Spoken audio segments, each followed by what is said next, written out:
A prayer breakfast in Yerevan, inspired by the National Prayer Breakfast in Washington, brings together hundreds of influentials from around the world. The agenda includes a wide variety of topics from international religious freedom, the Trump route for international peace and prosperity, business and ethics, to security and family values. Influentials set foot in Yerevan at a time of transition when diplomacy seems to have paved the way to stability in South Caucasus due to Mr. Trump's efforts. Congresswoman Vicky Hartzler is in Yerevan too on a personal visit. Thank you for this opportunity. No, thank you. The prayer breakfast held in Armenia, you mentioned for the first time, is not only a secular spiritual event, but it's also about underscoring the US-Armenia commonality, the shared values. How important is spirituality in decision-making in Washington? And do you believe that spirituality is the new cornerstone in Armenia-US relations, along with the strategic partnership? Well, certainly spirituality is important for all nations, and there are people here besides just the United States joining with Armenia. And we all have that shared faith, as well as understand the importance of having a country to be founded by those Christian principles. And both America and Armenia have that wonderful history, and we're blessed because of that. And I'm a former member of Congress, served 12 years there, and I can tell you that prayer is very much a part of what we do. It started back when our country was founded, starting each session of Congress each day with prayer. And we really believe we need God's help, His guidance, His blessing. And through prayer, we connect with Him and then try to do His will for the good of the people that we serve. And He honors that and blesses that nation. We have the most outspoken on Christianity and faith leader in 30 years, I believe. I do not remember another Armenian leader recite Psalms at length, not with this frequency anyways. On the other hand, there are two archbishops in prison now for politicizing basically their service. How do you see the situation, and what is your message to both sides?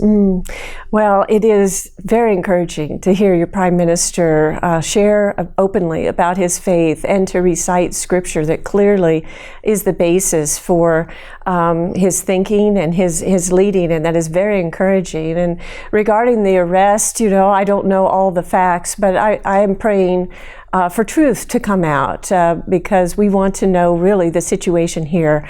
Like I said, I don't know the facts, but I believe it'll come out. But it is very apparent that there is no religious persecution overall in this country, and that faith is very much a part of it, and all faiths are embraced here. And so I've been very encouraged by that. On the one hand, we have religious minorities enjoying religious freedom in Armenia, like the Yazidis, for example. On the other hand, the relations are strained between the authorities and certain church members. Is this about religious freedom, or is church playing politics? I don't know the answer to that. I believe it'll come out. But just because someone is a part of a church doesn't necessarily mean that their political aspirations align with that, and so we'll see, I guess, what comes of that, if there was ulterior motives or not. But I have been encouraged, though, by the amount of spirituality here, the different faiths that I see openly serving the Lord and serving others, and that certainly Christianity is raised up here. And as Americans, we appreciate that Armenia was the first Christian nation, and that you continue to proclaim that. Even last year, when I met with the president, when I was part of this group, he very openly said, we are a Christian nation and we bear the cross with honor. And I've met with many world leaders, and I've never heard anyone else say that. And the people I meet on the street, even in the airplane ride here, he was very proudly talking about his Christian faith and how important it is here as this nation. So truly, Armenia is a light.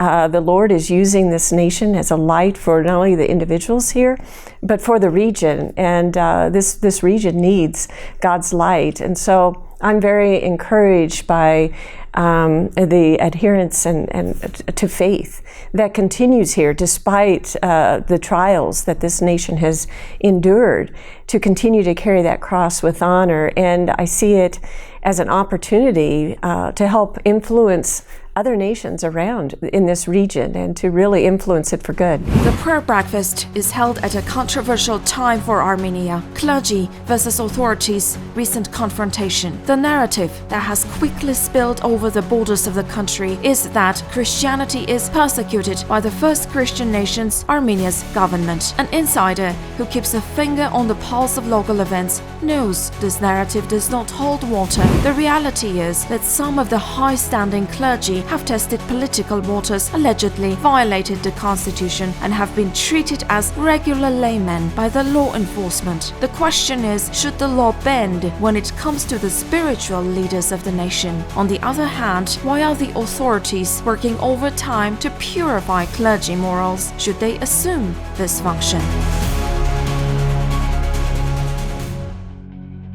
And as Christian authorities, the government of Armenia is going through a reconciliation process with Azerbaijan, with the Turks, with the Turkey and their government.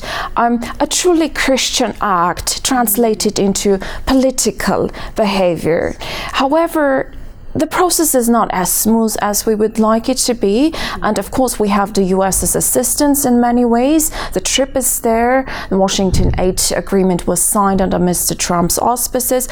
What do you believe is the untapped potential? Can the US and will the US go the extra mile to make sure that peace and stability is restored to this region where Armenia is the oasis of Christianity? I believe they will. We will see, but I certainly hope so. And I think it's very encouraging, that President Trump has already come out and helped broker this whole deal to help bring peace and prosperity to this region. And I'm very hopeful that not only will it provide security by having the United States more present, have more U.S. investment and involvement in this region. I think that alone would deter aggression from neighbors. But I hope that it'll provide more the avenue for continued dialogue and reconciliation between peoples. And as we've heard today in the prayer breakfast, some leaders from the Balkan area have talked about how individual Christians from different nations that have been at war with each other individually started gathering together and praying, and how just having that prayer between individuals in those countries has changed the atmosphere of the government and changed the decisions of the leaders, and how that is happening here as individual believers pray in their country but also reach out to other believers in nearby countries. I think that's going to be the key that God is going to bless to bring unity and peace to this region. How committed do you believe is the U.S. to bring peace to pass in South Caucasus? I think very much so. When you have President Trump so openly come up with this solution and prioritize it, even put his name on it. Anything I think the president puts his name on, he's going to ensure that it succeeds. Yes. This is our hope, certainly, so that the U.S. administration will see this through. I believe they will. Thank you. Yes, thank you.